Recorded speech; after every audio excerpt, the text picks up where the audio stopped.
Ready हो जाइए। Dictation start होगी 5 सेकंड बाद।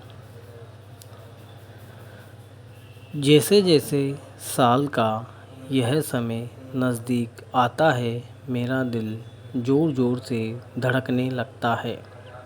कुछ कुछ वैसी ही हालत होती है जैसे परीक्षा परिणाम आने के ठीक पहले हुआ करती थी।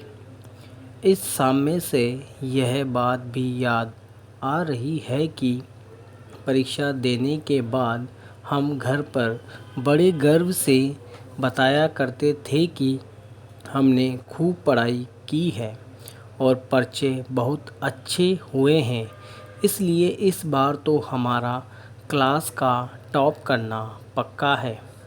लेकिन जब परीक्षा परिणाम आता तो हमारे सारे दावे फुस हो जाते। इसके बाद शुरू होता परीक्षकों को कोसने का सिलसिला। आजकल मास्टर लोग कॉपियां ढंग से जांचते ही कहाँ हैं।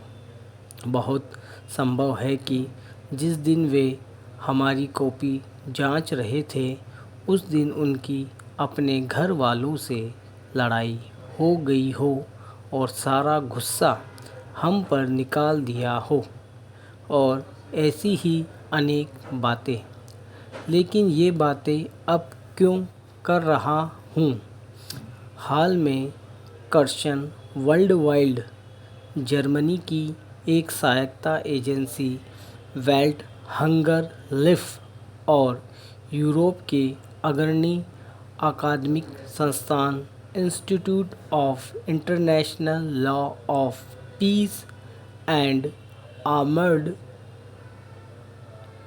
IFHV द्वारा एक सुविचारित प्रक्रिया के तहत तैयार की गई वैश्विक भूख सूचकांक रिपोर्ट में जब यह बताया गया कि कुल 127 देशों की सूची में भारत का स्थान 105वां है, तो उपरोक्त प्रसंग अन्यास याद आ गया। जब भी ऐसा कोई सर्वेक्षण या शोध या अध्ययन होता है और उसमें हमारा देश पिछड़ा हुआ पाया जाता है, हमारी सरकार या उसके समर्थक वह अध्ययन करने वालों की मंशा पर संदेह व्यक्त करते हुए उस अध्ययन को नकारते हैं।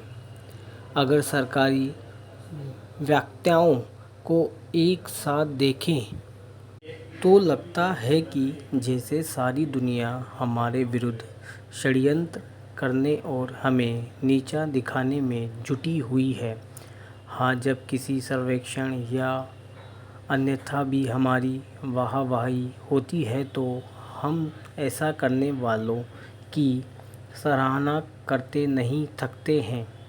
मुझे यह बात भी बहुत रोचक लगती है कि हमारी सरकार के समर्थन यह कहते नहीं थकते उनके नेता के नेतृत्व में पूरी दुनिया में देश का डंका बज रहा है, लेकिन वे ये नहीं बताते हैं कि उसी पूरी दुनिया से हमारी छवि को धूमिल करने वाली ऐसी रिपोर्ट्स क्यों और कैसे आती है।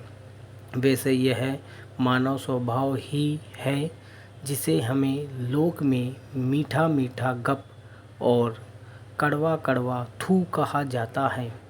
ग्लोबल हंगर इंडेक्स सन 2006 से नियमित रूप से जारी होता है और अपने 19वें साल की इस 2024 की रिपोर्ट में उसने कुल 136 देशों के डेटा का अध्ययन किया है।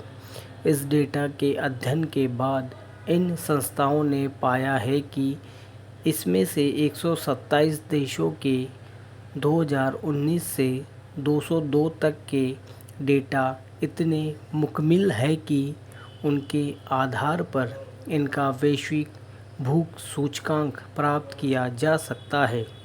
शेष 9 देशों के पर्याप्त डेटा उपलब्ध नहीं थे, इसलिए उन्हें छोड़ दिया गया है। यह सूचकांक प्राप्त करने के लिए जो डेटा उपयुक्त किया गया है उसकी विश्वसनीयता का अनुमान इस बात से लगाया जा सकता है कि वह संयुक्त राष्ट्र संघ के प्रकाशित स्रोतों से लिया गया है।